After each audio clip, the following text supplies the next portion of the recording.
అదాని వాళ్ళకి data centre కి జగన్ హయాంలో పర్మిషన్ ఇస్తే, సి కేబుల్ కి సంబంధించిన కూడా పర్మిషన్ ఇస్తే, ఆ తర్వాత అది గూగుల్ తో టైఅప్ అవడం. ఇప్పుడు గూగుల్ కి మనం నేరుగా ఇస్తామంటే అదానికి అది అప్పచెప్పండి అని చెప్పడం. వీటితో ఇప్పుడు డేటా సెంటర్ కి సంబంధించి వైజాగ్ లో ఎవరికి వాళ్ళు రాజకీయం పక్కన పెడితే ఇద్దరు మంచి చేశారు. జగన్ టైంలో ఆ మంచి చేయడం వలన చర్చ ఎప్పుడైతే డేటా సెంటర్ పెట్టాలని కానీ ఆంధ్రప్రదేశ్ చూడడానికి కుదిరింది.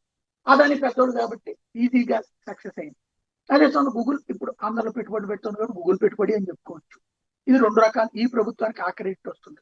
266 ఎకరాలు తర్లువాడలో, 160 ఎకరాలు అడవివరము ముడసర్లోయలో, 174 ఎకరాలు రాంబిల్లులో.